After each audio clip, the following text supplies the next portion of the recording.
Vamos ao nosso documentário sobre o Denner.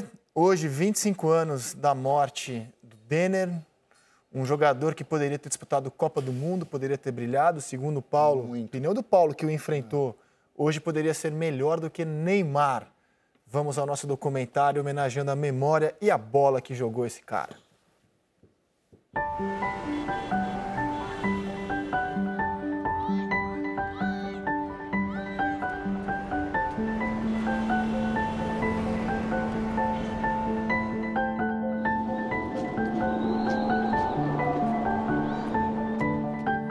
Da Portuguesa, ele saiu driblando todo mundo, driblou o goleiro e fez um gol. Ele saiu pulando como uma criança.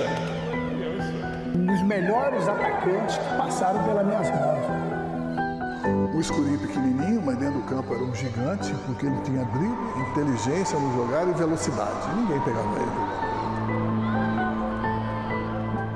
Estava no coração de todo mundo, na graça de todo mundo, pela maneira dele jogar, pela habilidade, pela alegria que ele fazia. E quando pegava a bola, a torcida já esperava alguma coisa diferente.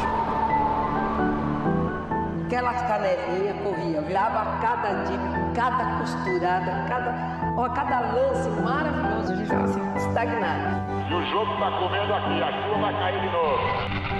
Toca a cabeça no meio, a cabeça do índio. Martin Denner pra cima da cara do canto, olho no lance.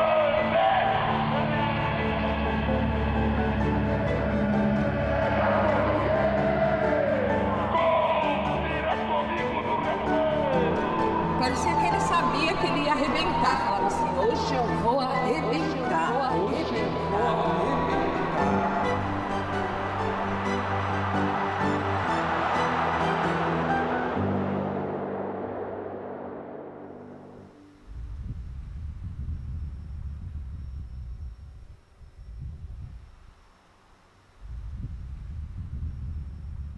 Ele morreu muito novo, 23 anos, para mim uma criança.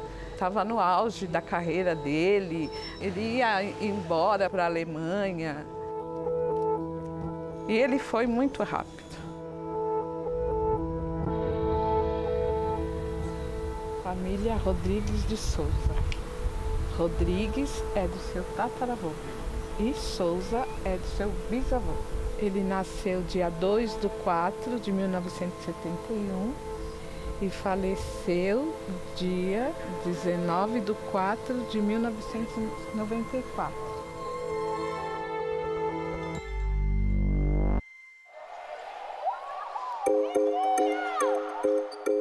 Era com a bola o tempo todo, jogando em todo que é lugar, quebrava vidraça. A vida dele era o futebol.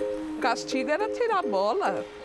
Não vai se comportar, então a gente tira a bola. Denner, a partir dos 14 anos, passou a ser atleta e ganhou uma bolsa para fazer parte do grupo de alunos e atletas do Colégio Bilac. Existe um caso, eu disse para você que essa competição era uma competição que reunia 300 dos principais colégios de São Paulo. Para que você tenha noção da importância disso, o ginásio do Ibirapuera, o ginásio Mauro Pinheiro, no dia da final tinha 7 mil pessoas. Eu fui fazer a pré-eleção, após a janta, dizendo para eles que eu, infelizmente, não ia poder estar presente no dia da final, já que no dia seguinte eu estava embarcando para o Rio de Janeiro com a equipe do Banespa.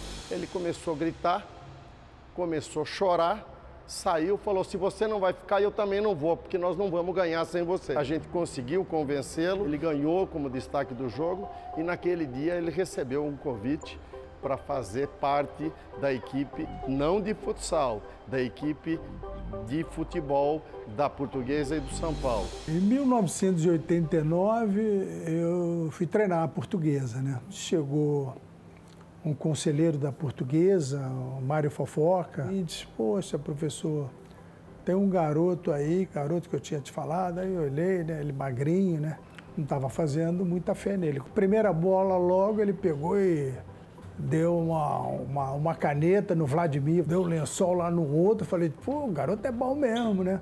O gol mais bonito deste fim de semana foi de Denner, uma das feras da Portuguesa, campeã de júnior da Taça São Paulo, levando o time a um título sensacional, invicto. É de Denner, da Portuguesa, o gol mais bonito do Fantástico.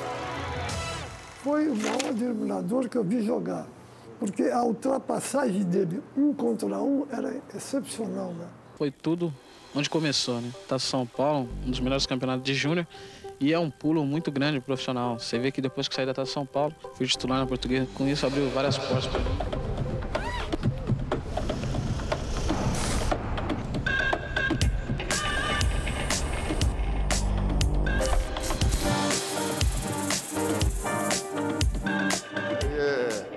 Era de outro mundo, gente. Primeiro gol do melhor jogador da Copa São Paulo. Ele fazia muita coisa para a idade dele. Assim, era muita irreverência, muita qualidade. As pessoas olham para mim e falam assim, você só é ou só foi o que foi por causa do Denner. Eu escuto isso todo dia. Matar São Paulo, nós entramos massacrando o negócio. Todo jogo era uma final, né, pra gente? Todo jogo. E quando ele jogava, o almoço saía cedo. 11 horas, estava todo mundo almoçando já. Que a gente ia para o Canindé assistir o jogo. Ou no Pacaembu, aonde fosse. Ele fez os 2 gols mais antológicos, mais antropológicos e sociológicos do futebol. Não fica só na antologia. Ele entra no campo da eternidade com a sua facilidade em driblar, em criar e improvisação. Era um escanteio contra a gente, né? A gente devia defender e ele ficou no rebote, que ele era o jogador de puxada do contra-ataque. Estava todo mundo aqui e era ele contra os zagueiros, ele sozinho. Nossa, ele driblou primeiro, aí ele dá uma adiantada na bola, o cara vem, ele dá uma meia-lua, ele dá... Aí no terceiro, foge da falta, o cara... Foi o Denis, o lateral esquerdo. Foi dar nele. Foi dar nele, ele saltou, né, fugiu. E deu o drible da vaca no Lica. No último... No Lica. Eu falo com o Lica falou, tô procurando ele até hoje aqui, no Lica. E o interessante, ele era tão rápido que quando ele deu esse drible, que era o último, ele dá o drible, mas a bola foge e fica mais pro goleiro. Mas ele era tão rápido, né? Ele chega na bola e aí deu uma cavada. Você viu na televisão. Eu vi pessoalmente que era o treinador dele. Mas nós vimos tanto que para nós aquilo não foi excepcional. Chegamos no vestiário, ô Negrito, parabéns mais uma vez, folgadinho, hein? Tá bom. Porque no outro dia ia treinar, ele ia fazer de novo. Ele fazia aquilo. A dimensão de quem era o Denner só foi quando eu fui jogar na Portuguesa. Quando eu era mais novo, que aí a gente foi jogar lá. E aí todos os diretores tratavam bem, a gente tinha motorista, tinha uma ajuda financeira também, né? Que eles pagavam na época cesta básica.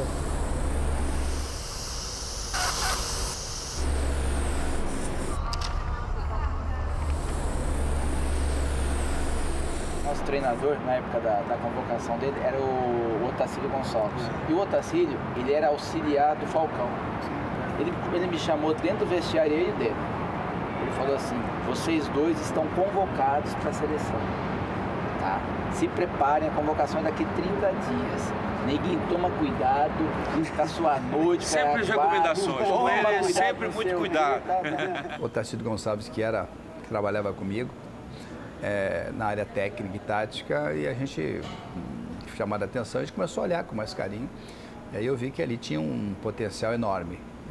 Embora o garoto, mas muito ousado, né? A gente usava muito a expressão, que até hoje é usado, né? Muito abusado, né? Porque tinha muita qualidade. Então eu convoquei para jogar. A gente ficava louco. Mostrou a jaqueta de couro que ele comprou. A diária da seleção.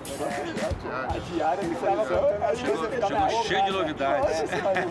Jogou na quarta-feira, ele falou assim, terça-feira vai cair um negócio na minha conta lá. Aí já começou a mudar, né? Aí começou a pular o rio aqui, pra ir no shopping, já comprar umas coisas diferentes, aquela coisa toda já. Acho que pra Copa de 94 ele iria. Ô, falou, Neguinho, não muda não, hein? Vai entrar o Denner, revelação do time da Portuguesa, garoto novo, esperança no futebol brasileiro. Pequenino Denner, cara de garoto, jeito de garoto. Ele tá tão nervoso que ele entrou sem ordem do juiz. Ele tava com tanta disposição de entrar que ele entrou antes do Luiz Henrique sair. E aí o juiz mandou ele sair de novo. Ali o Denner já partiu, ó. Cheio de vontade, foi pra frente. Tem contra-ataque. O time brasileiro. Careca. Deixou bonito pra Renato. Vai, Renato. Vai que dá. Tocou pro Careca. Partiu pelo meio. Posição legal. Bateu, bateu, bateu. Gol! A seleção do Falcão dá uma alegria. É contra a Argentina, com jogadores novos. Ele era meio assim, traquina. Eu falei, senta aqui, vamos conversar.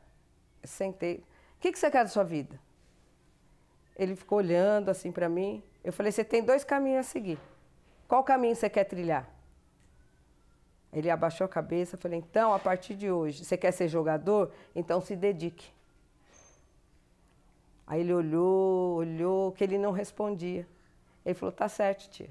O Denner, por várias vezes, corria da polícia. Várias vezes eu cheguei a ver o carro dele, às vezes com furo, devia ser de bala, porque os amigos dele, da onde ele conhecia, pediam o carro emprestado. O Denner arrumava confusão no treino.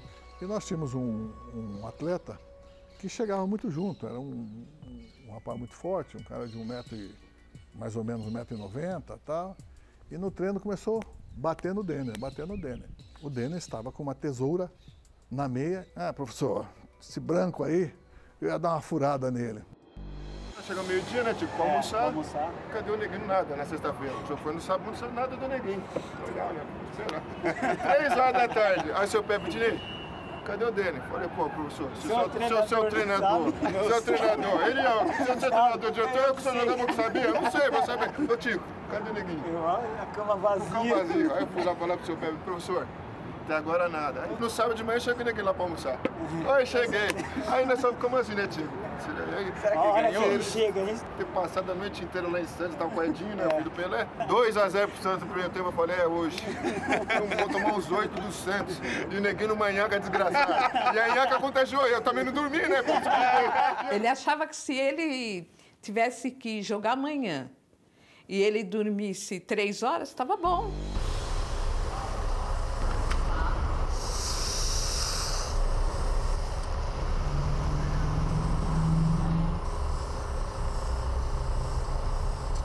Pegou a bola praticamente aqui nessa lado direito aqui, deu a caneta no índio ali. O gol foi fora de série. Caneta no índio, cotovelada, malandragem do jogador brasileiro que falta hoje, o Denner tinha. E ele tinha essa coisa dos dribles e parece que ele provocava o adversário. Como ele sabia o quanto que ele era rápido, tinha força, ele sempre adiantava a bola. E nesse último lance, a bola também, ela é adiantada, mas essa rapidez é que ele ilude o adversário. Foi um lance, né? Teve um escanteio, eu peguei o rebote ali, vim caminhando com a bola aqui pela direita, e toquei para ele, já encostou para receber, toquei a bola para ele. Nessa que ele domina, né, a bola, ele já percebe que o índio vem vindo, ele já de costas já dá aquela caneta nele. O jogo tá comendo aqui, a chuva vai cair de novo. Mas do outro lado se mete Bentinho. Toca a Denner no meio da caneta do índio.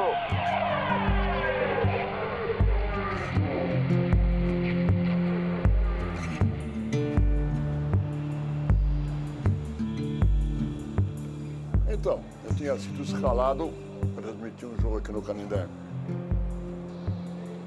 Só que a gente não esperava, pelo menos eu e a equipe toda, que íamos ter uma surpresa como nós tivemos aquela noite. Que íamos ver uma das coisas mais bonitas que o futebol mostrou até hoje. E quando eu vi ele partir no meio de campo, meter aquela bola no meio da caneta do índio, pelas barbas do profeta, posso até dizer o que eu vou dizer lá em casa. E o jogo tá comendo aqui, a chuva vai cair de novo. Olha, do outro lado se mete Bentinho. Toca a Denner no meio da caneta do índio. Parte Denner pra cima da cara do Santos. Olho no lance. É da Portuguesa. Confira comigo no replay. Foi o... Que ele saiu do meio do campo, que ele pegou a bola, driblou um, outro. Nós somos assim, vamos levantando dele. Aí foi todo mundo está assim. Daqui a pouco, quando vai dar aquele golaço, gente, aquilo ali foi emocionante. Aí todo mundo pulando, todo mundo gritando, a gente fazia uma festa. Eu fico imaginando esse gol com a tecnologia de hoje. Vocês repararam que só tem um replay. Você imaginou hoje, com tudo isso que a tecnologia apresenta, 19 câmeras, replay, slow motion, de cima, de baixo, do lado, seria ou não seria uma pintura? Seria ou não seria uma obra de arte?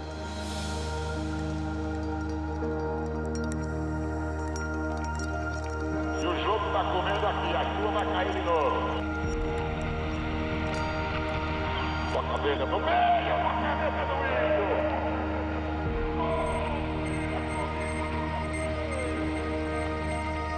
Parte dele pra cima da casa do canto, olho no lance.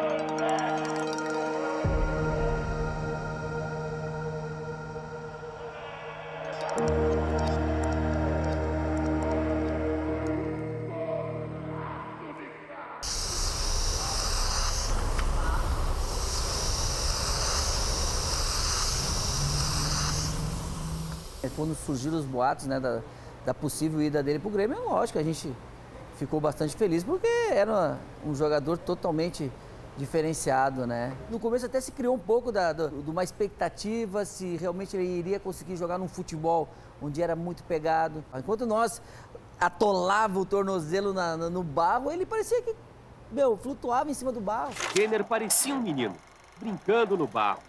Alegre e matreiro, este pequeno craque de apenas 64 quilos desafiou a dureza do Campeonato Gaúcho e só não se acostumou ainda com uma coisa.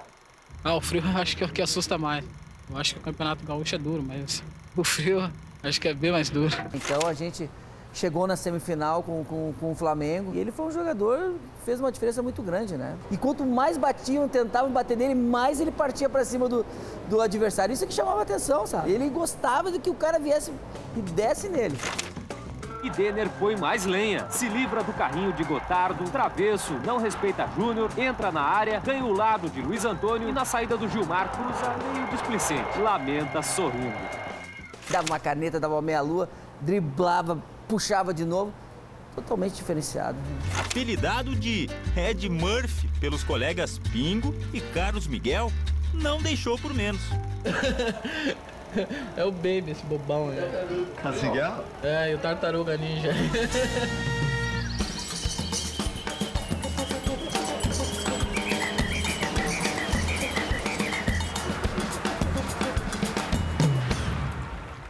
Meu pai não queria que ele fosse pro Rio. Meu pai não queria de jeito nenhum. Meu pai queria que ele assinasse contrato com o Corinthians. Porque meu pai era corintiano roxo, né, Wander? O Eurico tá te chamando, lá em São Januário. Eu fui pra lá.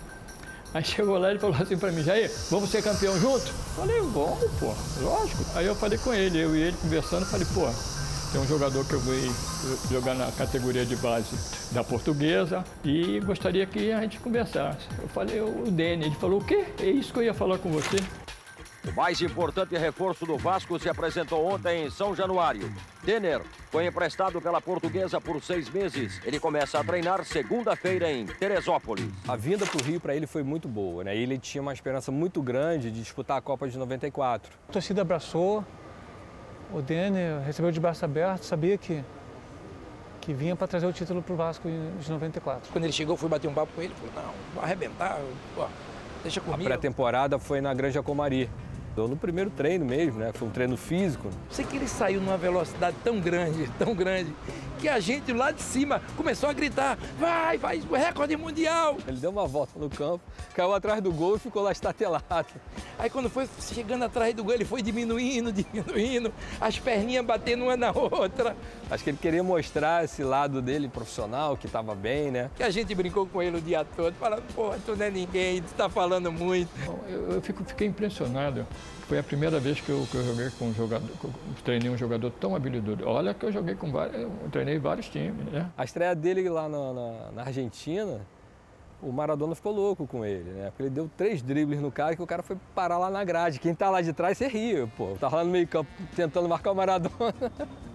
Eu tava dando risada dos caras lá. Denner arranca decidido, com toda a ginga, ao melhor estilo do futebol brasileiro. Vai deixando os gringos na saudade. A jogada impressionou a todos, principalmente com Diego Armando Maradona. O campo todinho ficou em pé batendo palma pra ele. Né? Na Argentina, pô, né? Nos irmãos, for acontecer isso. Quando ele voltou da Argentina, né, ele pegou e comentou, né, que ele esteve aqui, eu falei com ele aqui em São Paulo. E aí ele falou, pô, Maradona foi no... Aí daquele jeito dele, né? Pode fazer. Maradona foi lá no vestiário e comentar, falar comigo. Tá foda, hein, meu? Aí ele chega e pergunta pra você assim, o Maradona já te cumprimentou?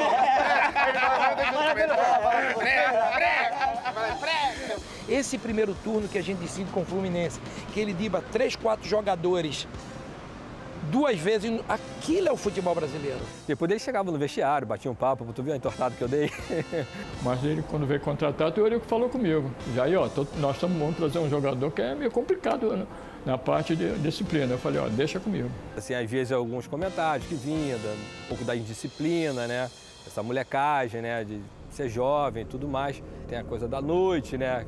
Que faz parte, né, da vida, o cara é jovem. Mas ele aqui tinha um comportamento assim muito exemplar. Ele não tinha uma companhia muito boa. Isso é verdade, não adianta esconder aqui. E eu conversava muito com ele, ele aceitava. E ele já estava melhorando. Era aqui onde a gente morava, né? Em prédios separados, né? Mas assim, era aqui nesse condomínio onde a gente morava. Ali na piscina, onde a gente se encontrava, conversava bastante, né? No dia a dia.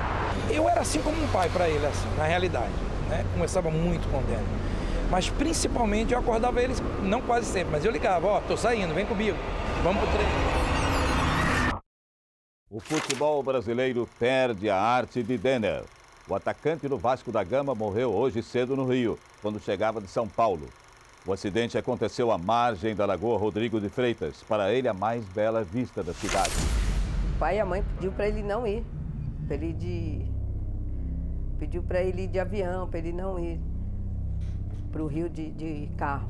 Ele tinha um bilhete do Eurico Miranda para ir de avião, né? Aí ele falou, eu não vou dirigir, quem vai dirigir é meu amigo, então... O telefone na casa tocou. Eu não sei nem quem foi que tocou, mas tocou, falou, ó, aconteceu uma coisa horrível. Eu falei, o que foi? O que foi? O Denner faleceu, caramba. A gente tinha um treino marcado para de manhã naquele dia, que foi cancelado, né? E alguns companheiros nossos foram até o local. E aí retornei rápido para a Lagoa, para o local do acidente, né? Ainda cheguei a ver ele com, né, o cinto ali. Triste, né? Assim, a vontade de tirar, né? É como se ele estivesse dormindo, né? Então, assim, pô, cara, vamos treinar, né? Domingo a gente tem classe, depende de você e tal. A Portuguesa! O Grêmio! O Vasco! E o Brasil! Porque ele merece! Recebi com muita tristeza, né? Como o torcedor brasileiro recebeu, né? Os amigos deles.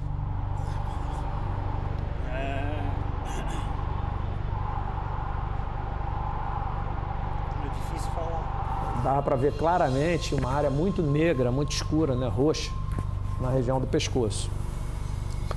E aí depois a autópsia mostrou que com esse trauma no pescoço, fraturou um ossinho que a gente tem aqui no gogó, né, o ocioide, e esse sangramento acabou, um sangramento abundante, provocando uma espécie de asfixia, né, tamponando o pulmão dele.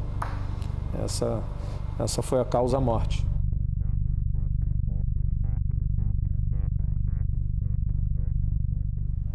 O Roberto pediu para, depois do acidente, não tinha para onde mandar o carro e me pediram para eu guardar o carro. Foi uma grande perda e só nos resta essa lembrança aqui triste do estado que ficou esse carro. A perda desse rapaz na flor da idade. Foi nesse lugar aqui que ele faleceu. Triste demais. E tu vê que tem 25 anos que se passaram e a gente sente também ainda bastante a dor da perda.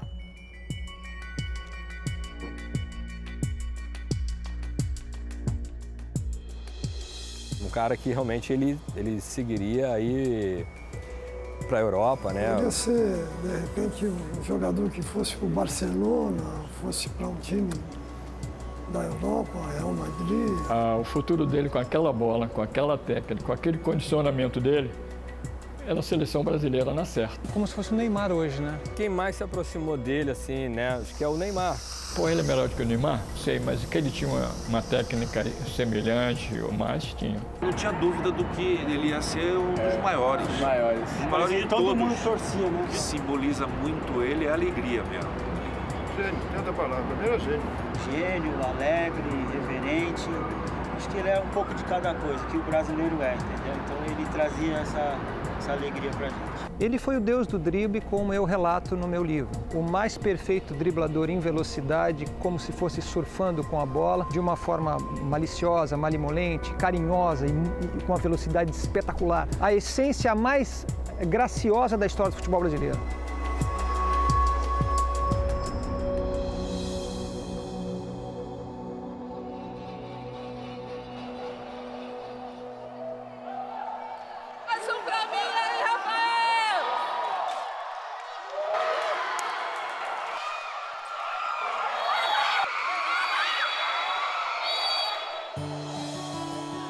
Não sei se eu vou ser tão bom que nem o avô, mas eu quero ser que nem ele. Porque ele fazia muito gol, dava muito drible. Eu queria jogar no Barça ou no Bayern de Munique. Acho que é muito emocionante pra mim, né? A gente acaba vendo assim que é uma coisa que ele gosta, é dele, a gente não força ele a nada, então natural dele gostar de futebol, sempre gostou desde pequeno e onde ele vai, ele quer levar uma bola. Se vai na casa de algum amigo, ele quer levar bola. Se ele vai a alguma festa, ele quer levar bola. Então, é muito emocionante pra gente ficar vendo e ouvir histórias tanto da minha tia quanto da mãe dele, de amigos que também passaram e viram ele criança, passam pra gente que é igualzinho. Minha avó, até a mãe dele se emociona bastante, que ela fala que pra ela, meu pai reencarnou no meu filho, no Rafael.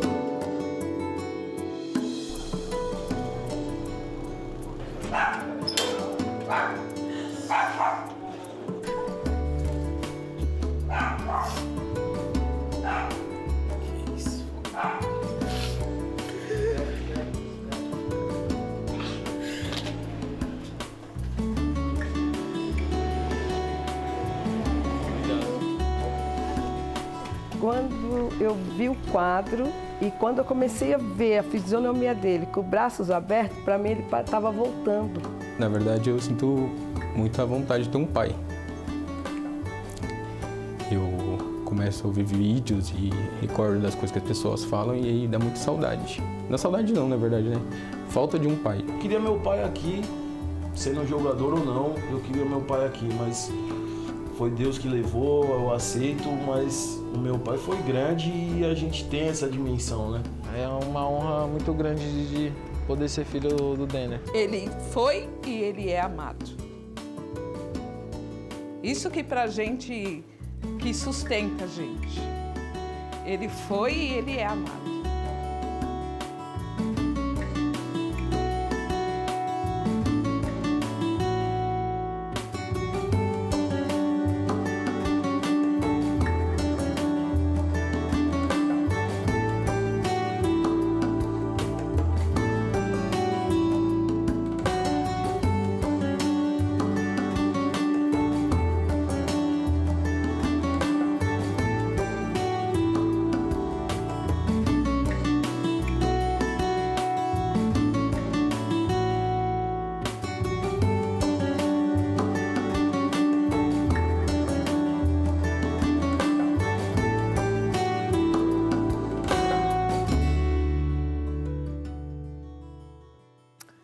Pô, eu queria dar parabéns. Vocês viram quanta gente envolvida nos créditos ali? A toda a equipe do Canal Campeão, da TV Globo, envolvida nesse documentário belíssimo. Queria agradecer a gentileza da Rede TV de ter liberado o passe luxuoso do Silvio Luiz para participar ali conosco, do mestre Silvio Luiz. Um abraço para ele se estiver nos assistindo. E vocês viram como o tempo muda as coisas? O passe do Denner era de 3 milhões de reais. Dólares. De dólares. E ele era um jogador valioso naquela época. Ele foi emprestado por 6 meses. Que absurdo, né? Você Um jogador como ele. Mas imagina hoje você emprestar um jogador. E para clube Neymar, brasileiro. Meses, para clube brasileiro. Exatamente. Seria como emprestar o Neymar do Santos pro Fluminense. Pro Fluminense, pro Flamengo. E é o seguinte, né? Eu lembro bem desse período, o Corinthians era louco para contratar o Denner. Não é só o pai dele que era corintiano. Só que a Portuguesa tinha um tamanho naquela época que, infelizmente, a Luzinha não tem mais. E ela dizia que não ia emprestar o Denner para um rival. O Corinthians era rival da Portuguesa. O nosso rival não vamos. Então é que empresta para o Grêmio e para o Vasco. Isso, para outros times que não sejam nossos rivais aqui, né? Não, ele era monstro. Eu enfrentei ele 2 vezes na Copa São Paulo. Só o nosso time do Flamengo, que era muito bom, né, com o Djalminha, com o Marcelinho, com o Júnior Baiano, com o Marquinhos, com o Fabinho. Luiz Antônio, né? Luiz Antônio, Nélio, Piá, que poderia enfrentar o time da Portuguesa daquela época. Então, eles nos tiraram em 90 e eles foram campeões. Talvez eu vou errar o ano, não sei. Vocês perderam. Um a gente perdeu para eles e a outra a gente ganhou deles. E o Denner tem só 2 jogos com a camisa da seleção brasileira. Foi o Falcão que convocou o Denner em 91. Naquele ano que ele morre, em 94, o Parreira não vinha chamando o Denner. Então é muito difícil imaginar que ele tivesse chance naquela seleção. Alguns jogadores acabaram se garantindo no último amistoso. Faltava um ano, né, André, ainda praticamente, porque ele... Não, é 94, era muito perto. Era abril. Já era abril ali. Eu não vou dizer que era impossível, porque o Ronaldo Fenômeno e o Viola se garantiram no último jogo. E o Vasco estava na reta final de campeonato estadual. Se o Vasco bomba ali naquele momento. O Neto, por exemplo, era um jogador convocado ainda no bolo e tal, mas era difícil. Só que vamos especular se o Denner teria espaço nos times de seleção brasileira de Copa do Mundo. 94, como eu disse, era difícil, mas o talento dele poderia estar ali, ó, nessa equipe vitoriosa. Inclusive, um jogador que estivesse vivo e estivesse sido convocado, o Brasil sofreu com a má fase do Raí em 94. Exatamente. E era a posição dele. Era uma opção. Era uma opção. Aí, em 98, a posição dele tinha Rivaldo e Giovani na formação inicial. Já troca aí, já põe. Rivaldo já é um nível alto. Aliás, faz aniversário hoje, Rivaldo. Parabéns ao craque. 47 anos. Começou Giovani e depois Leonardo. Ele poderia estar no grupo de 98 perfeitamente. Ainda pelo talento, ele tem com certeza um nível de talento como o Giovani teve. Assim, lógico que estilos diferentes, né? Mas de classe, né? Você tinha aí também, nesse grupo de 98, o Denilson e o Edmundo. Já um jogador mais pro perfil dele, o Denilson. O Denilson já mais o perfil dele, né? E em 2002, no time do Penta, talvez no lugar do Juninho Paulista, o Denner poderia jogar naquele time. 2002, o Juninho Paulista começa... quantos anos em 2002? 2002, ele nasceu em 71, o Denner. Então ele teria 31. Estaria bem. Poderia estar ali no lugar do Juninho Paulista, que depois é substituído pelo Kleberson, deixando o time um pouco mais ofensivo, é verdade. Mas, enfim, tudo isso é mera especulação. Eu queria mesmo dar parabéns a todos os envolvidos nesse belo documentário.